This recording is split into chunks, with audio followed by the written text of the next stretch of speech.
G'day everyone, and welcome back to my YouTube channel. In today's video, we have a bit of a different one. We did a bit of a different one a couple weeks ago. But probably would have been actually about a month ago now, which was the AFL Evolution 2 predicts the final series. It was a little bit different because it wasn't career mode. It was still along the lines of the AFL Evolution 2, but this one is I go for Sydney Swans, and this is my Sydney Swans 2021 season review. In here we includes the top three in the BNF, the Swans leading goal kicker, my opinion on our best first year player, but I mean everyone's opinion would be the same on that anyway. My opinion on our most improved, and just a little look at how we went the season. So yeah, this is actually the fourth video I am filming today. So the grind is really on because I'm trying to get as many videos out so I can get as many AFL Evolution 2 GBS career mode videos out as possible before FIFA 22 comes along. So I will be doing a player career mode on that, but I'm not going to spoil what team or position or anything. So you'll have to wait for the game to come out, which is October 1st. Before we get any more details on that. Anyway, without any further ado, let's hop right in to the Sydney Swans 2021 season review.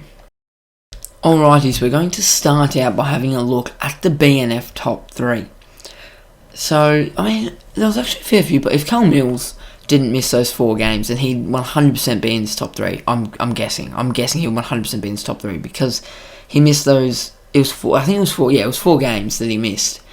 And other than that, he was probably our best player all year, or definitely top 2. It was him and Parker all year. So yeah, what a season he had. Just a quick honourable mention, I guess.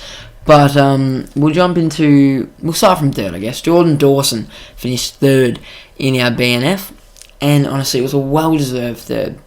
He definitely deserved to be in this top 3.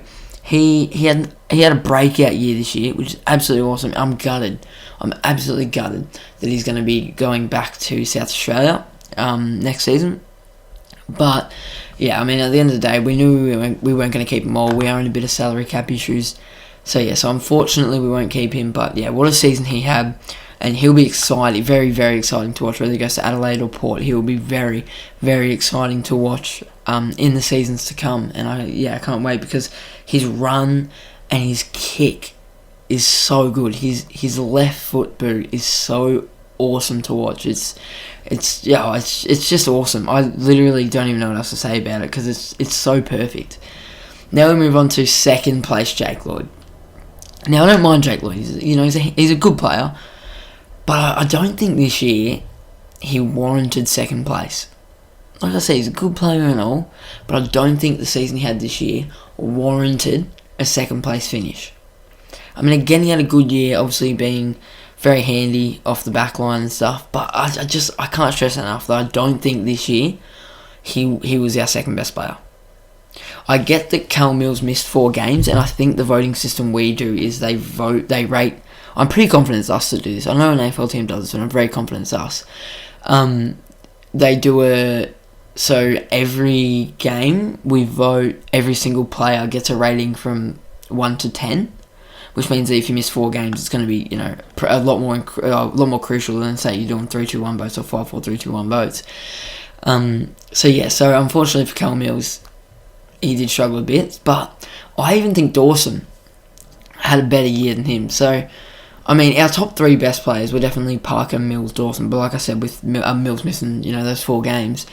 But I just think that Dawson definitely could have been second rather than third, and Lloyd could have been third rather than second, or even like someone else could have jumped into this top 3. Nonetheless, Lloyd did still have a good season, very handy. And the winner, Luke Parker.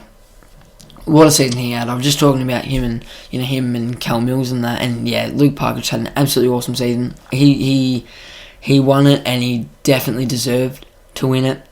He had an awesome season. I think it's his third, if I remember correctly. This is his third Sydney Swans BNF, and he's a very, very good player, and he showed, and I'm very glad that we are keeping him. Because imagine him, Dawson, and Hewitt left, then we're going to have to completely reshape that midfield. because I'm pretty confident from everything I'm hearing. It's very likely Hewitt's leaving as well. So yeah, imagine him, Dawson, and Hewitt left. That would not have been good. I mean, it would have been good for the salary cap, but not good for the team.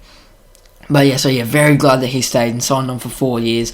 So that takes him right through to the late years of his career. Yeah, because Suns were after him heavily.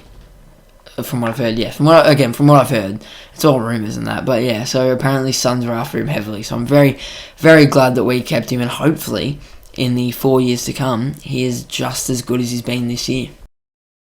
Now we move on to our leading goal kicker, and it was Buddy Franklin. He was really back this year. He was very, very good this year, and yeah, he kicked 51 goals from just 18 games, so he was averaging 2.83 goals a game.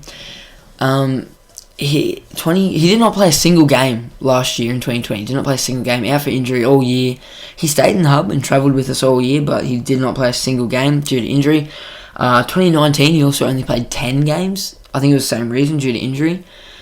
He played maybe 9 of the first 14 games, I think, and then was out for a fair bit, come back in the last round and absolutely turned it up in 2019 to celebrate Kieran Jack and McVeigh finishing their career. I think there might have even been one more. Actually, no, sorry, the other one getting cheered off was him because it was his 300th game.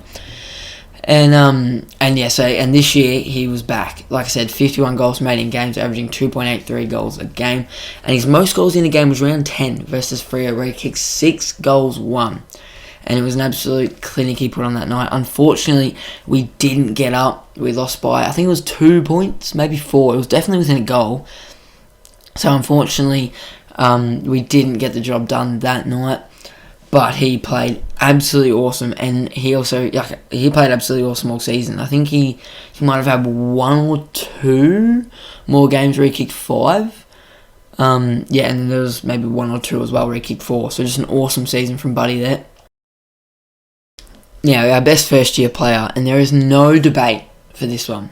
The Sydney Swans' best first-year player is obviously Errol Goulden. Don't get me wrong, Logan McDonald, Braden Campbell both come in and showed that they're very good players, but Errol Goulden's season this year was insane. He was the only one of those youngsters that really come into the team and managed to stay in the team, even with all these players that were really performing at their best and all that. He was the only one that really managed to stick in that team. I mean, he got injured for, was it 5 weeks? I think it was maybe 4 or 5, something around that. And then he just came straight back in and continued to absolutely dominate. And yeah, what a season Errol Goulden had, including he even won the Players Association. Was it Players Association or Players? I actually don't know what it's called, but anyway, he won the best first year player in the whole league, voted by the players. So yeah, massive achievement that is for Errol Goulden, and he definitely did deserve it. What a season he had. Now, my most improved for Sydney, and this one absolutely can be debated, and I can completely, so I went with Cal Mills, but I can see arguments for McInerney, Blakey, Dawson. There's arguments for a fair few players that were most improved for us this year. Even players like Will Hayward, who last year, I think he was in the team most of the year, might have even been in the team all of it, but the start of this year, really struggled to get in the team. And then went back, worked on his goal kicking, and come back into the team and really, cemented his spot. But I'm going with Cal Mills. He went full time in the mid this year and absolutely showed it. He, like I said earlier, missed out on 4 games and was still our highest polling player in the Brownlow. Beat Luke Parker by 1. I think he had 18 votes. Luke Parker had 17, and he finished 13th overall. After missing 4 games, so he had an awesome season. But yeah, like I said, I can see why people would argue the Dawson, the Blakey, the McInerney sides, but yeah, for me it's Cal Mills. Now we go into the season results, and finishing 6th with 15 wins, 7 losses in itself was massive for us this season, because a lot of people did not expect us to finish top 8, especially if we finished 15th last year. I think a lot of people did not expect us to finish top 8. I, at the start of the year, predicted us to finish in the 8, but it was just in. I thought we might just creep into 7th or 8th, maybe on percentage or by 1 win. But we were 6th, and we were 3 or 4 wins above 8th. So yeah, so pretty comfortably in the top 8. Actually, I think it was 4. Yeah, it was 4 wins in the top 8. So quite comfortably. So yeah, I mean, just to finish in the to finish in 6th place was pretty happy with. Our best win. There was a few. There's a few I was really tossing and turning. I was thinking maybe round 3 against Richmond, even round 1 against Brisbane, where we had the young guns stand up. But yeah, I went with the win against West Coast. It's pretty hard to not go for the one where you win by 92 points. When it's meant to be a home game and you're not playing at home and you win by 92 points, the opposition kicks 1 goal up until halftime and 3 goals for the whole game, and you just absolutely dominate them. That one, I mean, it was hard to go by. It was also our biggest win points wise all year. But anyway, and our worst loss, I went with round 13 versus the Hawthorn Hawks, where we lost 51-89. Well, I mean, I feel like this was the only loss that I come away generally disappointed. I mean, the loss against Freo, we lost by 2 points, and the loss against GWS, we also lost by about 2 points, was also pretty disappointing ones, but it was only 2 points, so you can't really have those your worst loss. And our other 2 of our other losses were to Port and to Melbourne, who both finished top 4, and then we had a loss to St Kilda late in the year, which that one was probably the only other one that really competed with this one, and I actually can't remember what our other loss was, not including the elimination final, of course, which was also very disappointing. But yeah, this was definitely our worst loss. I mean, like, going into this game, this was a game where we really expect a team to win. Hawthorn weren't in form, we were in form. And yeah, Hawthorn just didn't have a good year at all, and losing to them hurt a bit. Especially by that much, like 6.5 goals. But yeah, so I know in the end that our best win was for my opinion, our best win was just our biggest point win, and our worst loss was our loss that we lost by the most points. But I mean, I think there's a bit more to it than just that, like I just explained, yeah. Alrighty, now that wraps up my 2021 Sydney Swans season review. Let me know your thoughts if you're a Sydney Swans supporter, or if you're not a Sydney Swans supporter, let me know your thoughts down in the comments. I think there's, like I said earlier, I think there'll be definitely a few other opinions on the most improved, and like I said, I can completely understand the arguments behind, all those players I named earlier. But yeah, Carl Mills was the one for me. Anyway, thank you so much for watching. I'll see you in the next video, which will probably be the GWS career mode start of season 3 is what it's going to be at the moment, but we'll see if anything changes. So thanks so much for watching. I'll see you in the next one.